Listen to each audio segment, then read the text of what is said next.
तो आज का लेक्चर जो है हमारे इस कोर्स का आखिरी लेक्चर है। इसमें जो है हम आपकी बुक का जो है सेक्शन 13.8 स्टडी कर रहे हैं,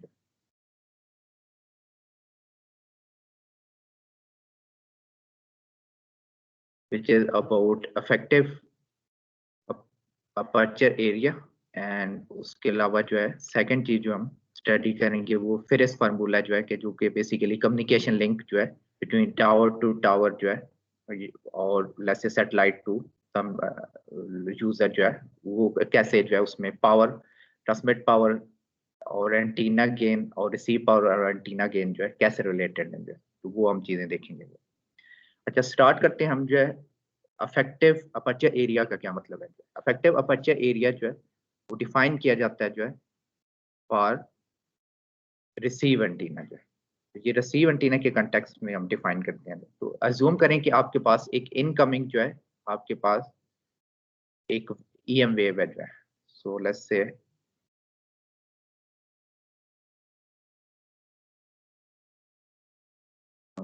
हॉल में फोन छोटा कर लें।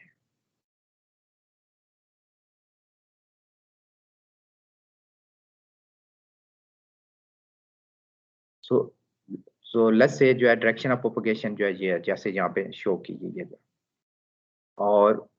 अज्यूम करें कि जो इनकमिंग इलेक्ट्रोमैग्नेटिक वेव है जो है उसके साथ कोई पावर डेंसिटी जो है या पॉइंटिंग वेक्टर एसोसिएटेड है इन वाट पर मीटर स्क्वायर।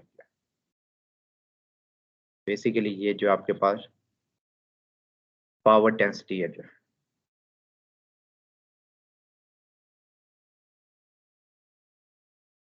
जो कि पॉइंटिंग वेक्टर से हम जो है फाइंड करते थे जो। अच्छा, जब ये वेव इंसिडेंट होंगी जो है, जैसे हमारे पास ही कोई एंटीना है, जैसे हार्न एंटीना है फॉर आर्गुमेंट से जो है, तो ये वेव जब इस पे इंसिडेंट होगी तो एक क्वेश्चन पोज किया जा सकता है कि कितनी पावर रिसीव होगी। तो अगर हमने सिंपल अगर हम इंट्यूटिवली सोचें जो है तो रिसीव पावर जो है अगर हमने फाइंड करनी हो जो है तो इसका जो फिजिकल एरिया जो है, ये जो अपर्चर है इसका फिजिकल एरिया, जैसे इसको मैं ए कह देता हूँ जो है फिजिकल एरिया को जो है, ये वैसे वेक्टर नहीं, इसको सिंपल ही कहते हैं। अच्छा, तो हमारे पास जो है तो रिसीव पावर क्या होगी कि जो भी ये आपके पास पावर डेंसिटी आएगी जो है एस जो थी जो है इन वाट पर मीटर स्क्वायर जो है, इसकी यूनिट वाट पर मीटर स्क्वायर थी। इसको एरिया से जब मल्टीप्लाई करेंगे जो है तो टाइम जो है एरिया जो है तो आपके पास रिसीव पावर आ जानी चाहिए। अच्छा, होता क्या है जो है कि प्रैक्टिकली जो है जो पावर रिसीव होती है जो है, अगर आप ये फिजिकल एरिया से एंटीना का ले लें जो उसके साथ जब एस को आप मल्टीप्लाई करें जो पावर रिसीव होनी चाहिए जो है उससे कम पावर रिसीव होती है। और तो उस वजह से जो है फिर हम एक अफेक्टिव एरिया डिफाइन करते हैं जो है। अफेक्टिव एरिया जो है वो हम इस तरह डिफाइन कर रहे हैं कि ये जो रिसीव पावर है it's a affect S time A affective है जो है। और ए अफेक्टिव जो है वो डिफाइन कैसे है जो है, it's simply ratio of receive power by incident power. EM wave जो आपके पास आ रही थी उसकी जो पावर डेंसिटी थी उसकी रेशियो है। अच्छा, तो ये एरिया जो है ये अफेक्टिव एरिया आपके पास फिजिकल एरिया जो है आपके एंटीना का जो उससे हमेशा कम होगा जो लेस देन इक्वल टू ए। जैसे अगर फिजिकल एरिया जो आपके पास जो क्रॉस सेक्शन एरिया ए था जो है अफेक्टिव एरिया उससे कम होगा जो। अच्छा, इसकी कोई कोई रीजन कोई आप बता सकता है कोई जो है कि क्या रीजन होनी चाहिए जो है कि ये अफेक्टिव एरिया या जो पावर रिसीव हो रही है वो कम रिसीव हो रही है जो है तो उसकी वजह से अफेक्टिव एरिया जो है, यानी इसका मतलब है कि पूरा एरिया नहीं जो है उसका कुछ पोर्शन जो है वो जो है यूज हो रहा है इनकमिंग वेव को रिसीव करने में जो है, तो उसकी रीजन क्या होगी, इफेक्टिव एरिया क्यों कम है एक्चुअल एरिया से जो है, और पावर क्यों रिसीव कम हो रही है।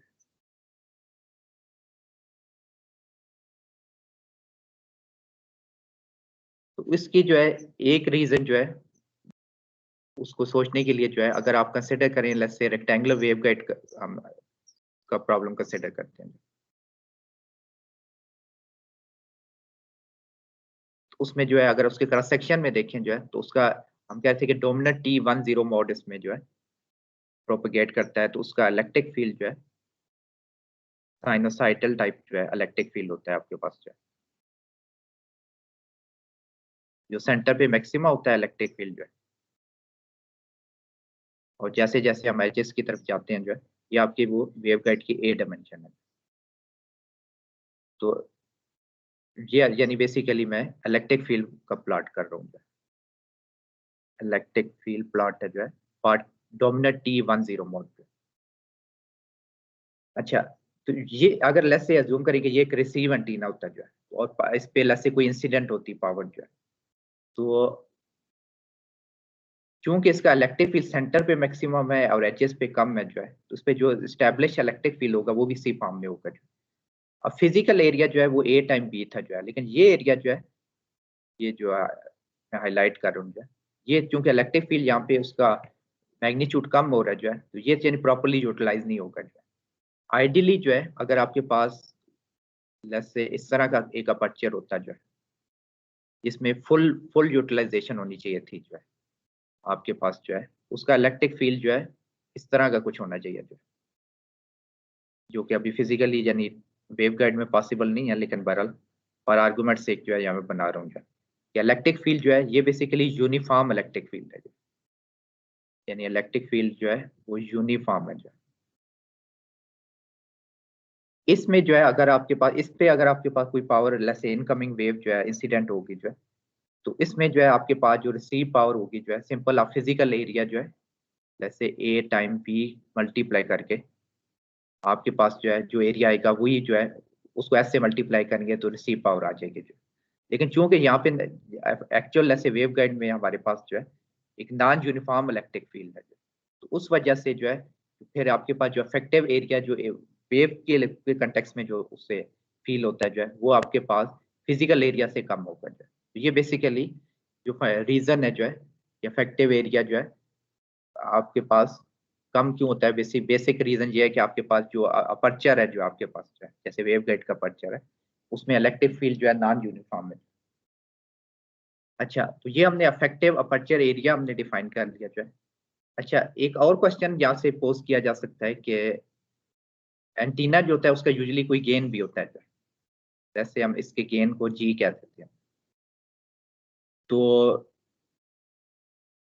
गेन और इफेक्टिव एरिया लसे उसका मैं कोई कहूँ कि इसके साथ कोई इफेक्टिव एरिया हम एसोसिएट कर रहे थे जो, तो क्या आपस में ये रिलेटेड है जो है? तो इट टर्न्स आउट दैट कि इनके पास ये रिलेशन जो है यानी डायरेक्ट रिलेशन एग्जिस्ट करता है जो है कि आपके पास जो गेन है जो है is directly proportional to effective area, और उसकी इंट्यूटिव सेंस भी बनती है कि जितना ज्यादा लसे एरिया होगा जो है, लसे अगर डिश एंटीना के टर्म में सोचें, तो अगर लसे एक स्मॉल डिश है और एक बिगर डिश है जो, तो उसके बाद और बिगर डिश पे इंट्यूटिवली हम कहेंगे कि वो ज्यादा उसकी डायरेक्टिविटी होगी, ज्यादा गेन होना चाहिए। तो एरिया और जो है फिजिकल एरिया जो है इफेक्टिव एरिया और गेन जो है डायरेक्ट प्रोपोर्शनल होते हैं। और जो प्रोपोर्शनैलिटी कांस्टेंट है यहाँ पे जो है इस इक्वेशन में जो है उसको ड्राइव किया जा सकता है, आपकी बुक में जो है डेरिवेशन गिवन है जो मैं यहाँ पे डायरेक्ट लिख रहा हूँ, वो आपके पास है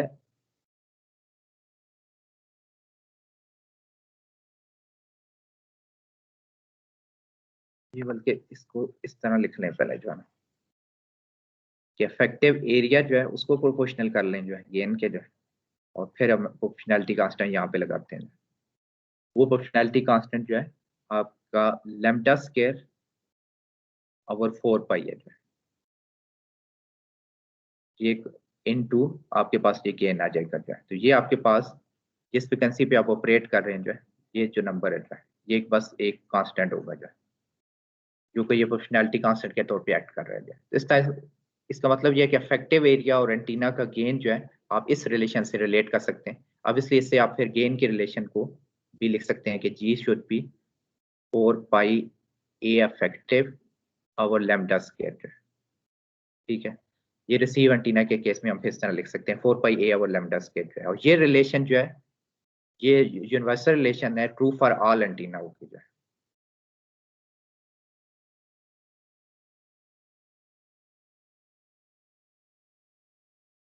तो अगर आपके पास से अगर डिश एंटीना जो है या फिर कोई हॉर्न एंटीना जो है, तो जितने अपर्चर है तो आपके पास उन सब में जो है ये रिलेशन जो है वैलिड है। यहाँ पे एक एग्जाम्पशन मैंने ली हुई है जो है, वो एग्जाम्पशन ये है कि मैं लॉसलेस एंटीना कंसिडर कर रहा हूँ। उसका मतलब ये है कि मैं डायरेक्टिविटी इज डायरेक्टली, अगर आपको याद हो तो गेन जो है आपके पास रेडिएशन एफिशिएंसी टाइम डायरेक्टिविटी होता था जो, और लॉसलेस एंटीना के लिए जो है गेन और डायरेक्टिविटी सेम हो जाते हैं। तो ये अजम्पशन है मेरे पास जो है। अदरवाइज जो है अगर आपने एफिशिएंसी को कैटर फॉर करना हो जो है, तो फिर आपके पास जो रिलेशन आती है वो ये आएगी कि यानी ये डी के टर्म में लिखेंगे और फिर जी की उसकी जगह फिर जो है गेन के लिए एप्सिलॉन आर टाइम डी कर देंगे जो है। लेकिन हम फॉर सिंपलिसिटी जो है इस कोर्स के लिए मेरे ख्याल में मोर देन सफिशिएंट है कि हम यानी अज्यूम कर लें कि लास्ट लेसन टीम है। अच्छा, अब हम जो है इस कंसेप्ट को अप्लाई करते हैं जो है, जो जिस कंसेप्ट पे हम अप्लाई करने लगे हैं जो है वो आपके पास कम्युनिकेशन लिंक का प्रॉब्लम है जो है। तो यहाँ पे दो पॉसिबल सिनेरियो यहाँ पे डिपेक्ट हुए हुए हैं जो है। एक आपके पास जो है ये पॉइंट टू पॉइंट कम्युनिकेशन है। जैसे आपके पास दो मोबाइल फोन टावर हैं यहाँ पे जो है, एक टावर यहाँ पे जो है, एक टावर यहाँ पे, और लेट्स से जो है वहाँ पे जो है एक एंटीना अपने लेट्स से डिश एंटीना ये लेफ्ट वाले टावर पे है और एक और डिश एंटीना आपके पास राइट टावर पे है। और इन दो के दरमियान डिस्टेंस जो है एंटीना टू एंटीना वो हमारे पास जो है आर है जो है। और जो ट्रांसमिट एंटीना है उसका गेन जीटी है जो है, और जो रिसीव एंटीना है जो है उसका आपके पास जो गेन है वो जी आर है जो है। और यहाँ पे लेट्स से आपके पास एक ट्रांसमीटर है, यहाँ पे इसके पीछे जो है हम कह सकते हैं कि यहाँ पे कोई ट्रांसमीटर है जो है, और इस एंटीना के साथ जो है आपके पास कोई रिसीवर है जो है। तो जो ट्रांसमीटर है जो उसकी पावर जो है वो हम अज्यूम करें कि पीटी है जो है, ये वो पावर है जो कि एंटीना ट्रांसमिट करेगा, और जो एंटीना रिसीव कर रहा है जो पावर जो है वो पी आर है जो। हम बेसिकली रिलेशन देखना चाह रहे हैं जो है कि अगर लेट्स से आपको लेट्स से डिफरेंट सिनेरियो, यानी ये एक सिनेरियो जो है, मैं दूसरा सिनेरियो बता दूं फिर मैं क्वेश्चन पोज करता हूँ। अच्छा, दूसरा सिनेरियो जो है यानी कम्युनिकेशन लिंक का जो है, ये सैटेलाइट कम्युनिकेशन हो सकती है। तो वहाँ पे क्या होगा आपके पास कि लेट्स एक सैटेलाइट है जो है, वहाँ पे उस पर एक एंटीना है जिसके पास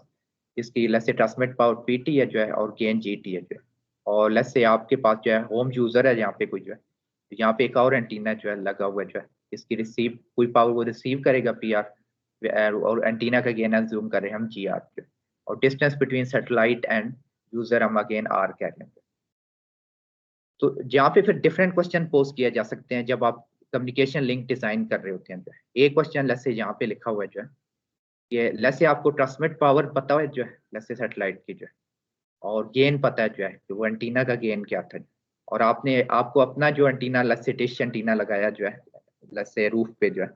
उसका गेन भी पता है जो। तो एक क्वेश्चन यहाँ से पोज किया जा सकता है, अगर डिस्टेंस भी पता है लेट्स से हमें कि सैटेलाइट और टू एंटीना के बीच में जो है ट्रांसमीटर और रिसीवर में कितनी पावर रिसीव होगी, यानी पी आर हम फाइंड करना चाह रहे हैं। एक और क्वेश्चन जो है रिलेटेड क्वेश्चन ये हो सकता है जो है कि लेट्स से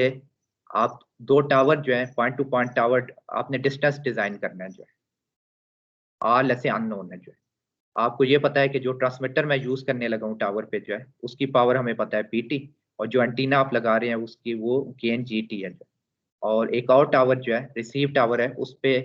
जो रिसीवर है जो है उसको जो पावर चाहिए वो पी आर चाहिए जो है, और गेन जो है एंटीना जो हम लगा रहे हैं जी आर है जो है। तो कितने दूर हम इन टावर को रख सकते हैं, कि हम 1 किलोमीटर अवे रखें, 2 किलोमीटर अवे रखें,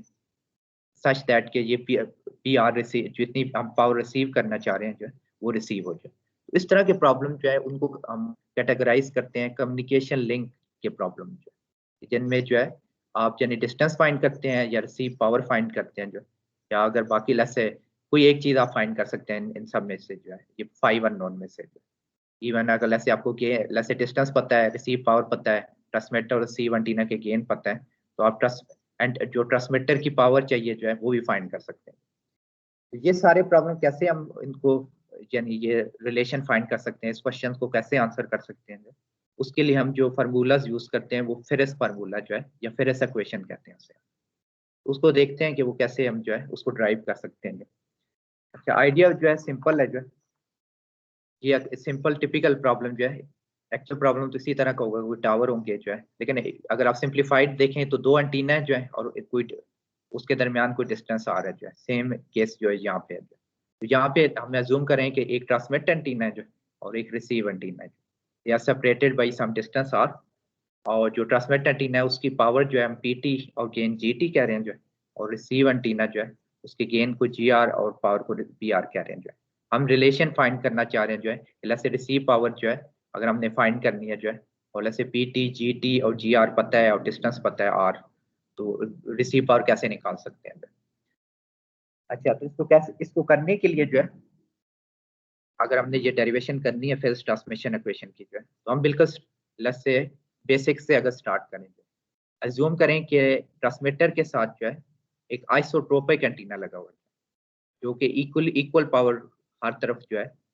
जैसे स्फेरिकल जो है हर तरफ जो है पावर जो है ट्रांसमिट कर रहा है। तो कोई मुझे बता सकता है कि अगर जो एस आइसोट्रोपिक होगी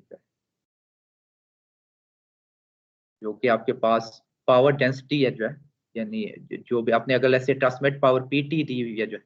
और एक आइसोट्रोपिक एंटीना आपने लगाया हुआ जो है, तो ये पावर डेंसिटी जो है या रेडिएटेड पावर डेंसिटी क्या होगी?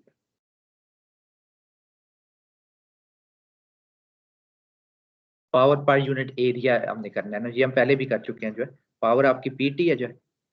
और अगर इक्वली अगर वो आपके पास जो है वो आपके पास एक स्फेरिकल, यानी स्फेरिकली हर तरफ इक्वली रेडिएट कर रहा है जो, तो आप सिंपली कह सकते हैं कि 4 पाई जैसे आर स्क्वायर से आपके पास वो रेडिएशन हो रही है जो है आइसोट्रोपिक एंटीना के केस में। अच्छा, लेकिन एक्चुअल जो है हमारे पास जो है जब आप डायरेक्टिव एंटीना लगा रहे हैं जो है जिसका कोई गेन है, जैसे इस केस में जीटी है जो है, हम ये जूम कर रहे हैं लॉसलेस एंटीना जो है कि गेन और डायरेक्टिविटी सेम चीज है। अच्छा, उस केस में फिर क्या होगा जो है, एस एंटीना जो है, जैसे ट्रांसमिट एंटीना उसे क्या देते हैं जो, जैसे आइसोट्रोपिक एंटीना था तो वो हर तरफ इक्वली रेडिएट कर रहा था, तो जो आपके पास डायरेक्शनल एंटीना होगा वो ये करेगा कि आपके पास किसी एक डायरेक्शन में जितना उसका गेन है जो है जीटी जो है उस तरफ ज्यादा कर देगा जो है, उस नंबर को मल्टीप्लाई कर देगा जो। तो एस जो ट्रांसमिट एंटीना जो है उसकी जो आपके पास जो आइसोट्रोपिक एंटीना की आई थी वो P T over 4 pi R square जो है वो सिंपली जी से मल्टीप्लाई हो जाएगा। ये आपके पास जो ट्रांसमिट एंटीना जो है उसकी जो है पावर डेंसिटी आ गई, जो डायरेक्शनल एंटीना जो है। अच्छा, ये पावर जो है, जो पावर डेंसिटी जो है आपके पास ट्रांसमिट होगी जो है, और यहाँ से जो है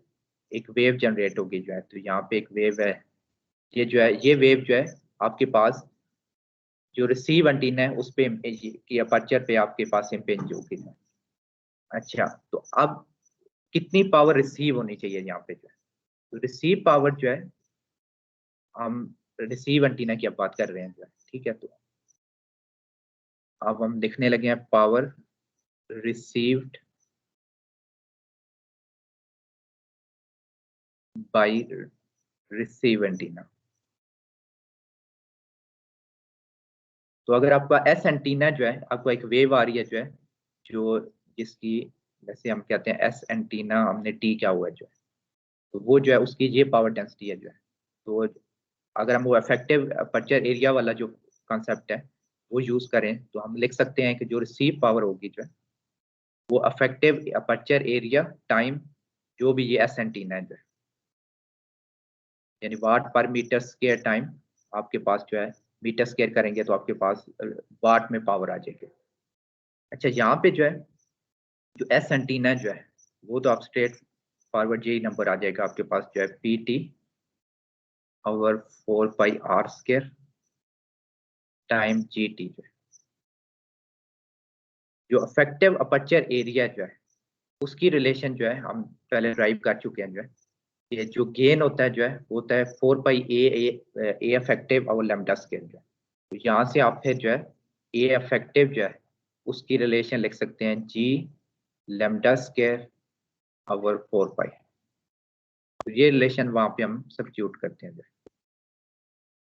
तो अफेक्टिव अपर्चर एरिया मैं यहाँ लिख रहा हूँ जो है, तो जी लेमडा स्क्वायर ओवर 4 पाई, और जी जो है क्योंकि हम रिसीव एंटीना की बात कर रहे हैं तो ये जी आर आएगा यहाँ पे, ठीक। अच्छा, तो नेक्स्ट जो है इसको जरा सिंप्लीफाई करें अगर, तो हम इसको मजीद कैसे लिख सकते हैं जो ई टी और साथ में जी टी जी आर, और ये 4 पाई स्क्वायर बन जाएगा। और मेरे ख्याल में इसको सिंप्लीफाई करके सिंपल हम इस तरह लिख सकते हैं, तो lambda over 4 pi R whole square. और ये आपके पास फिर रिसीव पावर की इक्वेशन है जो है। ये इक्वेशन जो है आपके पास ये फेरस ट्रांसमिशन इक्वेशन कहलाती है। जो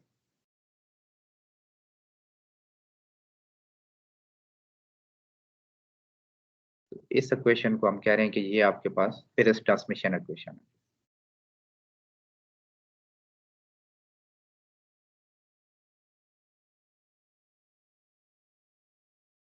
जो कि आपके पास जो है, अगर आपके लिए से ट्रांसमिट पावर पता है और एंटीनास का गेन पता है, जो है ट्रांसमिट एंटीना का रिसीव एंटीना का गेन क्या है, और आर जो है सेपरेशन है बिटवीन ट्रांसमिटर और रिसीवर जो है एंटीनास जो है, उससे फिर आप इस इक्वेशन को यूज करके जो है फेज ट्रांसमिशन इक्वेशन को यूज करके आप रिसीव पावर फाइंड कर सकते हैं कितनी है। या इसको अप्लाई करते हैं, हम एक एग्जांपल करते हैं यहाँ पे जो, तो लेट्स से पहले मैं उसका स्टेटमेंट लिख दूंगा। Let's say 3 gigahertz microwave link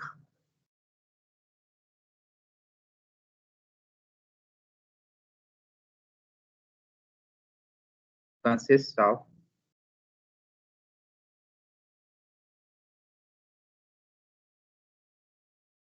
two identical antennas.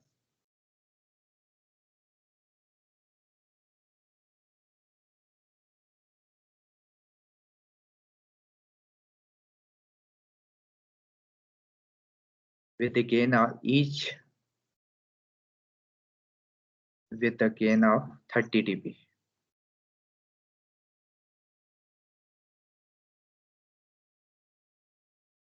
हमारे पास एक कम्युनिकेशन लिंक है जिसमें दोनों एंटीना आइडेंटिकल है, उनका गेन 30 dB है।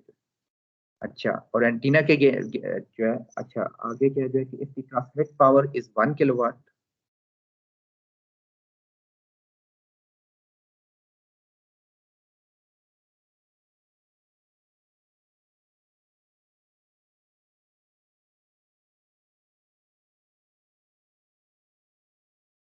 and two antenna are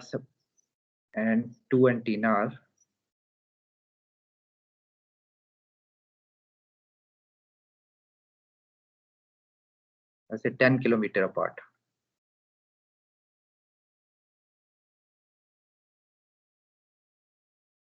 Find receive power.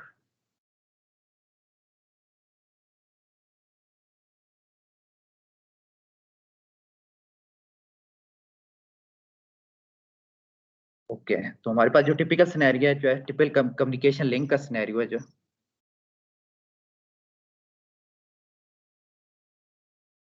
तो लेट्स से आप अज्यूम करें कि आपके पास लेट्स से 2 टावर्स हैं जो,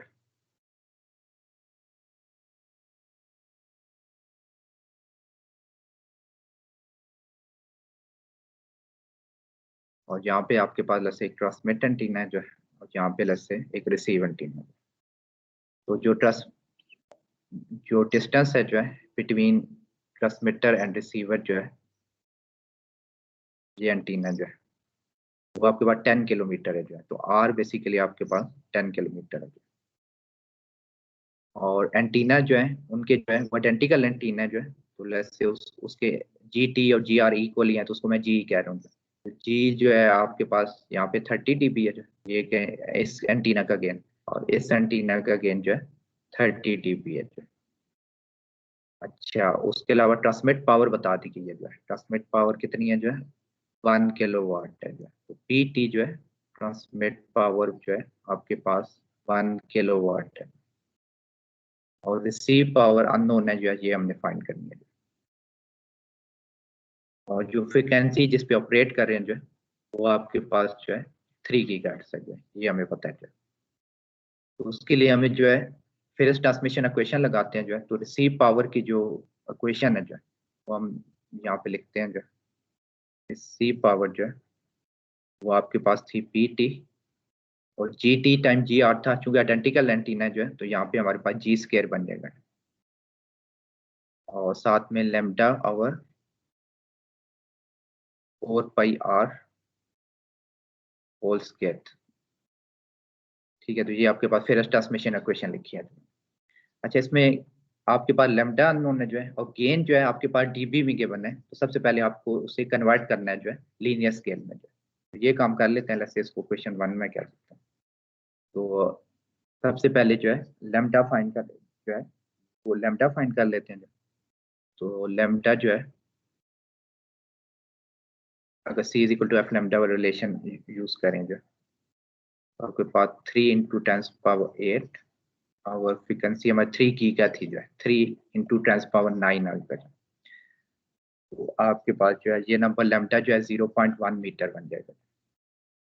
उसके अलावा जो है, तो ये लैम्डा अननोन था, वो हमने फाइंड कर लिया जो है। उसके अलावा जो गेन है जो है, वो हमें पता है कि 30 dB है जो है। इसको हमें कन्वर्ट करना पड़ेगा सबसे पहले लीनियर स्केल में। तो डीबी में कन्वर्शन हम 10 लॉग लेके चलते थे। हमने 10 लॉग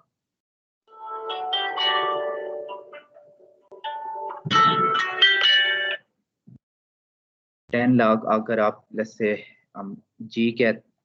जो है वो 30 dB के इक्वल है जो है। तो इसका मतलब है कि अगर आपने लीनियर स्केल में जी निकालना है जो है, तो आपको इसको 10 से डिवाइड करके और 10 रेज़ टू पावर करना पड़ेगा जो है। तो 10⁻³ आ जाएगा जो है, जो कि 1000 बनता है जो है। तो बेसिकली जो है गेन जो है, ये क्या बताया है जो है कि आपका अगर आइसोट्रोपिक एंटीना होता जो है, तो वो इक्वली रेडिएट कर रहा होता जो है। तो उसके वजह से हम लॉसलेस एंटीना कंसिडर कर रहे हैं जो है, वो तो इक्वली 1, यानी उसके गेन जो है 1 होता है जो है। और अब हम जब डायरेक्शनल एंटीना लगा रहे हैं जो है, उसका गेन अगर लीनियर स्केल में 1000 है जो है, तो मतलब ये है कि with respect to isotropic antenna वो 1000 टाइम जो है वो मोर डायरेक्टिव है जो है, यानी आइसोट्रोपिक एंटीना के रिस्पेक्ट से जो है। अच्छा, तो आपके पास जो है ये आपके पास गेन निकाल लिया लीनियर में स्केल में जो है, और आपने वो भी निकाल लिया जो है, लैम्डा भी निकाल लिया जो है। तो अब बाकी आपने क्वेश्चन 1 में जो है सब्स्टिट्यूट करते हैं, बाकी चीज़ हमें पता है। पीटी जो है 1 किलोवाट थी आपके पास जो है। गेन जो है वो भी हमारे पास 1000 स्क्वायर आ जाएगा, और डिस्टेंस जो है 10 किलोमीटर है। ये अगर नंबर आप उसमें फिर ट्रांसमिशन इक्वेशन में डालें जो है, तो जो रिसीव पावर आएगी आपके पास जो है, वो आती है 6.33 × 10⁻⁻⁴ वाट जो है। ठीक है, तो इस तरह आप जो है रिसीव पावर निकाल सकते हैं। सेम प्रॉब्लम इस तरह भी पूछा जा सकता है कि आपको लेट्स से